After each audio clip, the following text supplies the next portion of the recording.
ভূত চতুর্দশীর দিনের ব্লগটা তো তোমাদের সাথে শেয়ারই করা হয়নি বিভিন্ন ব্যস্ততার জন্য। আজকে শেয়ার করব। ভূত চতুর্দশীর দিনকে দুপুরবেলা আমি বসে পড়েছিলাম আলপনা দিতে, কারণ কালী পুজোর দিনকে আমাদের বাড়িতে হয় দীপান্বিতা লক্ষ্মী পুজো। সেই জন্য মায়ের জন্য সুন্দর করে আলপনা দেবো বলেই বসে পড়েছিলাম দুপুর দুপুর। আর এই দেখো, কথা বলতে বলতে এইখানে হচ্ছে আলপনা দেওয়াটা কমপ্লিট। মায়ের সামনে এইখানে আলপনাটা দিলাম।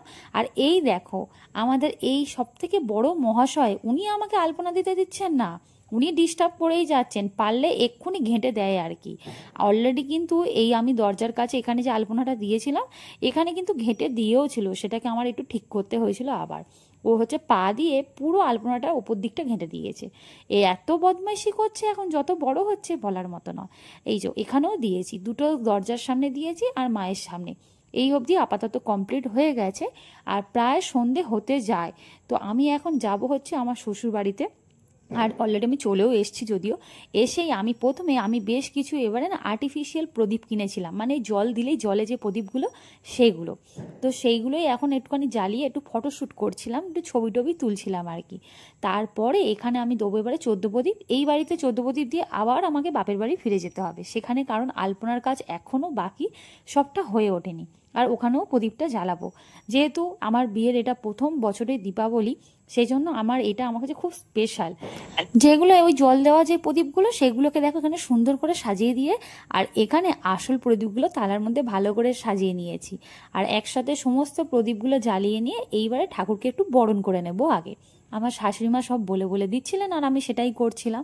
যদিও নাইটি পরেছিলাম বলে সেই জন্য বরকে বলছিলাম, তুমি কিন্তু আমাকে ক্যামেরায় বেশি নেবে না।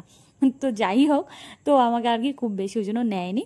আমি একটুখানি ভালো করে ঠাকুরকে বরণটা করে নিয়ে, যদিও আমি খুব একটা পারি না, তো ওই জন্য আস্তে আস্তে করছিলাম আর কি। তো করে নিয়ে তারপরে প্রত্যেকটা জায়গায় এবারে যেরকম প্রদীপ দিতে হয়, 14টা প্রদীপ, সেগুলো সমস্ত জায়গায় ভালো করে দিয়ে দেব। আর এখানে দিয়ে দেওয়া হয়ে গেলেই আমার তো বললাম আবার ওই বাড়িতে ফিরে যেতে হবে। গিয়ে ওখানে আলপনার এখনও কাজ বাকি আছে, যদিও ওখানে আগে প্রদীপটা আমিই দেখাবো। ওখানেও প্রদীপ জ্বালিয়ে নিয়ে তারপরে করবো আলপনার কাজ। তো এই যে এখানেও মোটামুটি আমার কাজ হয়ে এসেছে। আর আমার বরমশাইকে বলেছি, তুমি কিন্তু আজকে একটু ক্যামেরাটা করে দাও, কারণ একসাথে এত কিছু করতে গেলে আমার আজকে খুব দেরি হয়ে যাবে। তো আমি ওই প্রদীপগুলো দিচ্ছিলাম, আর ও সুন্দর করে একটুখানি ভিডিও করে দিচ্ছিল। আমাদের পাড়াটা কিন্তু একদম সুন্দর সেজে উঠেছিল এইবারে কালী পুজোয়। প্রতি বছরই সেজে ওঠে, আমি তো এবার প্রথমবার দেখছি না এই পাড়াটাকে, সেটাই। আর আমার ওই দিকের পাড়াটা তো সেটা আমার চেনা। তো যাই হোক, আমার ওই বাড়ির কাজ শেষ, আমি চলে এসেছি আমার বাপের বাড়িতে। এবার এখানে আগে দেবো প্রদীপ, এখানে প্রদীপ জ্বালানো হয়ে গেলে তারপরে আবার আলপনা কাজ শুরু করব। তো আমি আর মাঝখানের কোনো ভিডিও করিনি, একদম টপার টপ তাড়াতাড়ি করে প্রদীপগুলো জ্বালিয়ে নিয়েছি। আর যেহেতু আমার বড়মশাই এখন নেই যে আমার ক্যামেরা করে দেবে, একা একা ওইভাবে সম্ভব না, তো প্রদীপগুলো আগে জ্বালিয়ে নিলাম, নিয়ে তোমাদেরকে একবার দেখিয়েও দিলাম ভালো করে। আর আমাদের বাড়িটা ঠিক এইভাবে সাজানো হয়েছে, প্রতি বছর আমরা এইরকমই লাইটিং করি, এবছরও তাই করেছি। আর যাই হোক, চলো এবারে ভেতরে যাব, গিয়ে হচ্ছে এবার আলপনার কাজটা শেষ করে নেবো। আর আমাদের রিকু ও আমার পিছন পিছনে এসছে আমার সাথে, ও কিন্তু আজ প্রদীপ ধরিয়েছে, যদিও ওকে আগুনের সামনে যেতে দিইনি, মোমবাতিটা আমি ধরেছিলাম আর ও আমার হাতটা ছুঁয়েছিল, ওইটুকুনিতেই ওর আনন্দ, ব্যাস আর কিছু না। আর এই দেখেছো, এই দিকের পাড়াটা আমাদের সুন্দর সেজে উঠেছে একদম। এদিকের পাড়াটা তো আমি প্রতি বছর দেখি, আমার শ্বশুরবাড়ি পাড়াটাই শুধু আমার কাছে নতুন এখন। যাই হোক, ওরা চলো, দিদি আর রিকু হচ্ছে ওপরে চলে গেছে দোতলায়, আমি এবারে যাই ঘরে, গিয়ে এবারে বাকি আলপনা কাজটা সেরে ফেলি, কারণ পরের দিন সকালবেলা আর কি পুজোর প্রচুর কাজ থাকে, তখন না আলপনা দিতে গেলে অনেকটা দেরি হয়ে যায়, আলপনা দিতে একটু আমার সময় লাগে।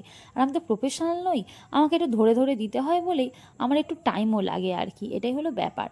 আর সকালবেলা কি হয়, দিতে গেলে তখন আলপনাটা ভালোভাবে শুকোবে না, আর সবার যাতায়াত করতে করতে পুজোর কাজ করতে হয়তো দেখা যায় আলপনাটা ঘেঁটে যায়। সেই জন্য আমি আগের দিন আলপনাটা দিয়ে দিই, তাহলে সারা রাত আলপনাটা খুব ভালোভাবে শুকিয়ে যায়। আর বিকেল বিকেল আমি তো আলপনা দিতে বসে পড়েছিলাম, তাই মায়ের সামনে আর আমাদের দুটো দরজার সামনে দেওয়া হয়ে গেছিল। ওটাই সব থেকে বড় কাজ বলে আমার মনে হয়। আর সিঁড়িগুলো তো খুব তাড়াতাড়ি হয়ে যায়। এই যে সিঁড়ির এক ধার দিয়ে মায়ের পায়ের ছাপ এঁকেছি, আর তার আরেক পাশে আমি এমনি নর্মাল একটা ডিজাইন করে দিয়েছি ছোটোখাটোর ওপরে। তো চলো, হয়েই গেছে সিঁড়ির আলপনা। তবে এখন প্রায় কিন্তু রাত্রি 9:30 মতো বেজে গেছে, কারণ 14 প্রদীপটা দেওয়ার পরে তারপরে আলপনাটা একটুখানি শুকিয়ে গিয়েছিল, কারণ আমি যেহেতু বিকেলবেলা ওটা করেছিলাম, তারপরে তো দেখলাম টেনে টেনে গেছে, আমি আবার একটুখানি জল দুটা ঠিক করে তারপর পুরো সিঁড়িতে আলপনা দিলাম। তো চলো আজকে এইটুকুনি, পরে আবার নেক্সট কোনো একটা ব্লগে দেখা হবে। তো সবাই খুব ভালো থেকো, সুস্থ থেকো। আর হ্যাঁ, আমার এই ভিডিওটা ভালো লাগলে অবশ্যই কিন্তু লাইক করো, কমেন্ট করে জানিও কেমন লেগেছে। আর প্লিজ একটু ফলো আর শেয়ার করে আমার পাশে থেকো। সবাই খুব ভালো থেকো, সুস্থ থেকো। দেখা হবে নেক্সট আবার কোনো একটা ব্লগে। চলো আজকের মতো টাটা।